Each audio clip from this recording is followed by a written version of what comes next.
ನಮ್ಮ Sahyadri news channel ಅನ್ನು YouTube, Facebook ಹಾಗೂ ಇನ್ಸ್ಟಾಗ್ರಾಂನಲ್ಲಿ ನೋಡಿ. ಸಬ್ಸ್ಕ್ರೈಬ್, ಲೈಕ್ ಮತ್ತು ಶೇರ್ ಮಾಡಿ ಪ್ರೋತ್ಸಾಹಿಸಿ. 2238 ಬೂತಲ್ಲಿ ನಮ್ಮ ಬೂತ್ ಕಮಿಟಿಗಳು ನಾವು ಮಾಡ್ಕೊಂಡಿದ್ದೀವಿ. ನಾವೊಬ್ಬರೇ ಮಾಡ್ಕೊಂಡಿರೋದು. ಕಾಂಗ್ರೆಸ್ಸಿಂದನೂ ಆಗಿಲ್ಲ, BJPಯಿಂದನೂ ಆಗಿಲ್ಲ. ಎಲ್ಲಿ ಅನೇಕರು ಹೇಳ್ತಿದ್ರು, ಒಂದು 25,000 ಓಟ್ ತೊಗೊಂಡ್ರೆ ಹೆಚ್ಚು ಈಶ್ವರಪ್ಪ ಅಂತಿದ್ರು. ಎಲ್ಲ ಕಡೆ ಬೂತ್ ಕಮಿಟಿ ಮಾಡಿರೋಂಥ ಒಂದೇ ತಂಡ ರಾಷ್ಟ್ರಭಕ್ತ ಬಳಗ. ನಾನು ಹೆಮ್ಮೆಯಿಂದ ಹೇಳ್ಕೊತಿದ್ದೀನಿ. ಪ್ರತಿ ಮನೆಗೂ ಈಗಾಗಲೇ ನಮ್ಮ ಕಾರ್ಯಕರ್ತರು ಭೇಟಿ ಮಾಡಿ ಬಂದಿದ್ದಾರೆ. ನನ್ನ ಕ್ರಮ ಸಂಖ್ಯೆ 8, ನನ್ನ ಚುನಾವಣೆ ಚಿಹ್ನೆ ಕಬ್ಬು ಹಿಡಿದಂಥ ರೈತ, ಇದೆಲ್ಲ ಮನೆಗೂ ಕೂಡ ಈಗಾಗಲೇ ಪ್ರಚಾರ ಮಾಡಾಗಿದೆ. ಸಾಮಾನ್ಯರು ನಾವು ಯಾರನ್ನೂ ಅನೇಕರು ನಾವು ಮಾತಾಡ್ಸೋಕ್ಕೂ ಹೋಗಿಲ್ಲ. ಅವರಾಗವರು ತೀರ್ಮಾನ ಮಾಡಿದ್ದಾರೆ. ನಾವು ಈ ಸರಿ ಈಶ್ವರಪ್ಪನ ಗೆಲ್ಲಿಸ್ತೇವೆ, ಹಿಂದುತ್ವವಾದವನ್ನು ಗೆಲ್ಲಿಸ್ತೇವೆ, ಅವ್ರಿಗೆ ಅನ್ಯಾಯ ಆಗಿದೆ, ಅವರವರೇ ಮಾತಾಡ್ಕೊಂಡು ತೀರ್ಮಾನ ಮಾಡಿ BJPಯಿಂದ ರಾಘವೇಂದ್ರನ ಸೋಲಿಸ್ತೇವೆ. ಅದಕ್ಕೆ ಯಾರು ಕಾಂಗ್ರೆಸ್ನವ್ರು ಹೇಳ್ತಾರೆ, ಏನು ಹೇಳ್ತಾರೆ, ಗೀತಾ ಶಿವರಾಜ್ ಕುಮಾರ್ಗೂ ಯಡಿಯೂರಪ್ಪನವ್ರಿಗೂ ಹೊಂದಾಣಿಕೆ ಆಗಿದೆ, ಚುನಾವಣಾ ಹೊಂದಾಣಿಕೆ. ಹಾಗಾಗಿ ನಾವು ಯಾವ ಕಾರಣಕ್ಕೂ ಕೂಡ ಕಾಂಗ್ರೆಸ್ ಅಭ್ಯರ್ಥಿಗೆ ಓಟ್ ಕೊಡಲ್ಲ, ರಾಘವೇಂದ್ರಿಗೆ ಓಟ್ ಕೊಡೋಕ್ಕೆ ಮನಸ್ಸಿಲ್ಲ. ಹಾಗಾಗಿ ನಾವು ನಿಮಗೆ ಓಟ್ ಕೊಡ್ತೀವಿ ಅಂತ ಕಾಂಗ್ರೆಸ್ಸಿಗರು ಹೇಳ್ತಾರೆ. JDSನವ್ರು ನೇರವಾಗಿ ಚುನಾವಣಾ ಪ್ರಚಾರಕ್ಕೆ ಇಳಿದುಬಿಟ್ಟಿದ್ದಾರೆ. ಅನೇಕ ಕಡೆ ಭಾರತೀಯ ಜನತಾ ಪಾರ್ಟಿ 60-70% ಜನ ನಮ್ಮ ಕಾರ್ಯಕರ್ತರು ನಮ್ಮ ಜೊತೆಗಿದ್ದಾರೆ. ಶ್ರೀಸಾಮಾನ್ಯ ಯಾವುದೂ ಪಕ್ಷದಲ್ಲಿರೋನು ಅವ್ನು ತೀರ್ಮಾನ ಮಾಡಿದ್ದಾನೆ, ನಾವು ಈಶ್ವರಪ್ಪನ ಗೆಲ್ಲಿಸ್ತೀವಿ ಅಂತ. ಅವರಿಗೆ ಕೇಳಿ ಸರ್, ನನಗೇನು ಗೊತ್ತು ಸರ್, ನನ್ನ ಹತ್ರ ಯಾಕೆ ಬಂದರು ಅವರು ನನಗೆ ಗೊತ್ತಿಲ್ಲ. ನನಗೆ ಅವ್ರು ನಾನು ನೋಡಿ ಅವರ ಆರೋಪ ಅಂತ ಹೇಳಿದ್ರೆ ಇವರು BJPಯಿಂದ ಕಾಂಗ್ರೆಸ್ಸಿನ ಮತ ಕೇಳ್ತಾ ಇಲ್ಲ, BJP ಕೇಳ್ತಾ ಇದ್ರು, ಅದು ನಮಗೆ ಇದಾಗ್ತಿತ್ತು. ಇವರು ಹೊಂದಾಣಿಕೆ ಮಾಡ್ಕೊಂಡಿದ್ದಾರೆ ಕಾಂಗ್ರೆಸ್ ಜೊತೆಗೆ. ಈಗ ಯಾರಿಗೆ ಜಾಸ್ತಿ ಬೈದಿದ್ದು ನಾನು? ಆರೋಪ ಅವ್ರು ಮಾಡ್ಕೊಳ್ಳಪ್ಪ. ಆರೋಪ ಮಾಡೋದಕ್ಕೆ ಒಂದು ಪಕ್ಷದಿಂದ ಇನ್ನೊಂದು ಪಕ್ಷಕ್ಕೆ ಹೋಗೋಕ್ಕೆ, ಆ ಪಕ್ಷದಿಂದ ನಮಗೆ ಬರೋಕ್ಕೆ ಏನಾರು ಒಂದು ಕಾರಣ ಬೇಕೇ ಬೇಕು. ಏನೋ ಒಂದು ಹೇಳ್ಕೊತಾರೆ ಅವರು.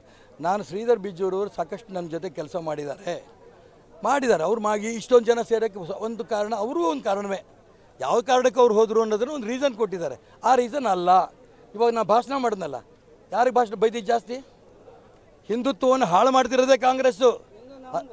ಸುಮ್ಮನೆ ಅಂಥ ಕಾಂಗ್ರೆಸ್ಸನ್ನು ನಿರ್ನಾಮ ಮಾಡಬೇಕು ಅಂತ ಮೋದಿ ಅಪೇಕ್ಷೆ ಪಟ್ಟಿದ್ದಾರೆ. ಮೋದಿಗೋಸ್ಕರ ನಾನು ಕೆಲಸ ಮಾಡ್ತಿದ್ದೀನಿ, ಮೋದಿಗೋಸ್ಕರ ಕಾಂಗ್ರೆಸ್ ನಿರ್ನಾಮ ಮಾಡ್ತೀನಿ ಅನ್ನೋಂಥ ಅಂಶವನ್ನು ನಾನು ಈ ಸಭೆ ಭಾಷಣ ಮಾಡಿದ್ದೀನಿ. ಹಾಗಾಗಿ ಅವರು ಪಾಪ ಒಂದು ಏನು ಹೋಗೋಕ್ಕೇನೋ ಒಂದು ಕಾರಣ ಬೇಕಿತ್ತು, ಆ ಮಾತು ಹೇಳಿದ್ದಾರೆ. ಅದು ಸುಳ್ಳು, 100ಕ್ಕೆ 100 ಸುಳ್ಳು. ಆದರೂ ಕೂಡ ನಾನು ಗೆಲ್ಲದ ಅವ್ರಿಗೆ ಆಸೆ ಇದೆ, ನನಗೆ ಗೊತ್ತು. ಹಿಂದುತ್ವವನ್ನು ಉಳಿಸೋದು ನಾನೇ, ಯಾಕೆಂದ್ರೆ ನನ್ನ ಹತ್ರ 100 ಸಾರಿ ಮಾತಾಡಿದ್ದಾರೆ. ಇಲ್ಲಿ ಕರ್ನಾಟಕ ರಾಜ್ಯದಲ್ಲಿ ಯಡಿಯೂರಪ್ಪನವರು ಅವ್ರ ಕುಟುಂಬದವ್ರು ಹಾಳು ಮಾಡ್ತಾ ಇದ್ದಾರೆ, ಹಿಂದುತ್ವವನ್ನು ಯಾವ ಕಾರಣಕ್ಕೂ ಅವ್ರ ಜೊತೆಗೆ ಇರಲ್ಲ ಅಂತ ಹೇಳಿದರು. ಈಗ ಏನೋ ಒಂದು ಕಾರಣ ಕೊಟ್ಟು ಹೋಗಿ ನಾನು ಅದಕ್ಕೆ ಹೇಳ್ದಲ್ಲ, ನನ್ನ ಇಲ್ಲಿ ರಾಷ್ಟ್ರಭಕ್ತ ಬಳಗ ಆರಂಭದಲ್ಲಿ ಅವರು ಕೈ ತೊಗೊಂಡ್ರು. ಆನಂತರ ಅವ್ರಿಗೇನೋ ಬೇಸರ ಆಯಿತು, ಯಾಕೆ ಹೋದ್ರು ಅನ್ನೋದು ಗೊತ್ತಿಲ್ಲ. ದರಿದ್ರ ಸಬ್ಜೆಕ್ಟ್ ರೀ, ಯಾಕೆ ಮಾತಾಡೋಣ ಅಂತ ಮಾತಾಡಿದ್ರೆ ನಮ್ಮ ಬಾಯ ಹುಳ ಬೀಳ್ತವೆ. ಯಾರ ಮಾನ? ಅದಕ್ಕೆ ನಾನು ಹೇಳಿದ ನೋ, ಇವರು ದುಶ್ಯಾಸನ ಹಂಗೆ ಮಾಡ್ದ ಅಂತ ಅಂದ್ಕೊಂಡು ಮಾತೆಯವ್ರ ಮಾನ ಹಾರತ್ತೇನು? ದುಶ್ಯಾಸನ ಹೆಣ್ಮಕ್ಳನ್ನ ಹಾಳು ಮಾಡೋಂಥ ಪ್ರಯತ್ನ ನಡೆಸ್ದ, ಕೊನೆ ಹಾಳಾಗಿದ್ದಾರು. ದುಶ್ಯಾಸನ ವಿನಃ ಅವರೆಲ್ಲರೂ ಕೂಡ ನಾವು ಸೀತೆ, ಸಾವಿತ್ರಿ, ದ್ರೌಪದಿ ಅಂತ ಅವ್ರು ಪೂಜೆ ಮಾಡ್ತೀವಿ. ಅವ್ರ ಮಾನ ಹರಾಜಾಗಿಲ್ಲ.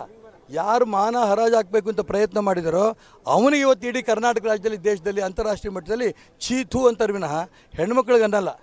ಅದಕ್ಕೋಸ್ಕರ ನಾನು ಹೇಳ್ತಿರೋದು, ಈ ದೇಶ ಸ್ತ್ರೀಗಳಿಗೆ ಗೌರವ ಕೊಟ್ಕೊಂಬಂದಿರೋ ದೇಶ, ಹೆಣ್ಮಕ್ಳಿಗೆ ಪೂಜೆ ಮಾಡ್ತಿರೋ ದೇಶ. ಈ ರೀತಿ ದುರುಪಯೋಗ ಮಾಡ್ಕೊಂಡಿರೋರನ್ನ ಅವ್ರು ಏನು ಅನುಭವಿಸ್ಬೇಕು ಅನುಭವಿಸ್ತಾರೆ. ಇದೇನಾಗಿದೆ, ಚುನಾವಣಾ ಸಂದರ್ಭದಲ್ಲಿ ಹೇಗಾರೂ ಮಾಡಿಗೆ ನಮ್ಮನ್ನು ಹಿಂದೆ ಸರಿಸಬೇಕು, ನಮ್ಗೆ ಅಪಮಾನ ಮಾಡಬೇಕು ಅನ್ನೋಂಥ ಉದ್ದೇಶದಿಂದ ಇದು ಒಂದು ಕುತಂತ್ರ ರಾಜಕಾರಣ. ಹಾಗಾಗಿ ಈ ಕುತಂತ್ರ ರಾಜಕಾರಣಕ್ಕೆ ನಮ್ಮ ಯಾವ ರೀತಿ ವಾಪಸ್ ಕೊಡಬೇಕು ಉತ್ತರ, ಅದಕ್ಕೋಸ್ಕರ ಸ್ಟೇ ಕೊಟ್ಕೊಂಡಿದ್ದೀವಿ, ಬೇರೆ ಇನ್ನೇನೂ ಇಲ್ಲ. ಈಗ BJPಯವರು ಬೈಂದೂರನ್ನು ಸಮೃದ್ಧ ಬೈಂದೂರು, ಕೊಲ್ಲೂರು ಕಾರಿಡಾರ್ ಮತ್ತು ಪ್ರವಾಸೋದ್ಯಮಕ್ಕೆ ಉತ್ತೇಜನ ಕೊಟ್ಟು ಅಭಿವೃದ್ಧಿ ಮಾಡ್ತೀವಿ ಅಂತ ಹೇಳಿದ್ರು. ನೋಡಿ, ಕೇಂದ್ರ ಸರ್ಕಾರ ಪ್ರವಾಸೋದ್ಯಮಕ್ಕೆ ಅತಿ ಹೆಚ್ಚು ಹಣ ಇಟ್ಟಿದೆ. ನಾನು ಕೇಂದ್ರ ಸರ್ಕಾರದ ಆ ಒಂದು ಬಜೆಟ್ ನೋಡ್ತಿದ್ದಂಗೆ ತುಂಬ ಸಂತೋಷ ಆಯಿತು.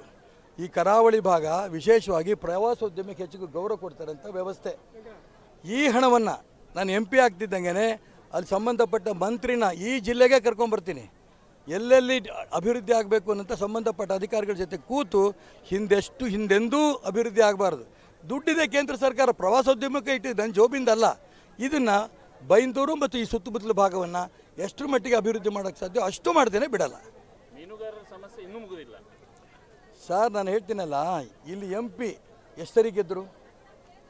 ನಾನು ಯಾರ ಬಗ್ಗೆನೂ ಟೀಕೆ ಮಾಡೋಕ್ಕೆ ಇಷ್ಟಪಡಲ್ಲ. ನಾನು ವ್ಯಕ್ತಿ ಬಗ್ಗೆ ಹೇಳ್ತಿಲ್ಲ, ಸ್ಥಾನದ ಬಗ್ಗೆ ಹೇಳ್ತಿರೋದು. ಅವ್ರಿಗೆ ಗೊತ್ತಿಲ್ವಾ ಮೀನುಗಾರ ಸಮಸ್ಯೆ? ಮೀನುಗಾರ ಸಮಸ್ಯೆ ಗೊತ್ತಿದ್ರು ಕೂಡ ಯಾಕೆ ಅದ್ರ ಬಗ್ಗೆ ಅಟೆಂಡ್ ಆಗಲಿಲ್ಲ? ಈ ಚುನಾವಣೆಯಲ್ಲಿ ಅವರು ಮೀನುಗಾರನ ತಾತ್ಸಾರ ಮಾಡಿದ್ದಕ್ಕೋಸ್ಕರ ಅತಿ ಹೆಚ್ಚು ಮೀನುಗಾರರು ನನಗೆ ಗೆಲ್ಲಿಸ್ತಾರೆ ವಿಶ್ವಾಸ ನನಗಿದೆ. ಅಷ್ಟಕ್ಕೆ ನಾನು ಬಿಡಲ್ಲ. ಅವ್ರ ಋಣವನ್ನು ತೀರಿಸೋದಕ್ಕೆ ಬರೋ 5 ವರ್ಷದಲ್ಲಿ ಖಂಡಿತ ಪ್ರಯತ್ನ ಮಾಡ್ತೀನಿ. ಅವ್ರ ಋಣ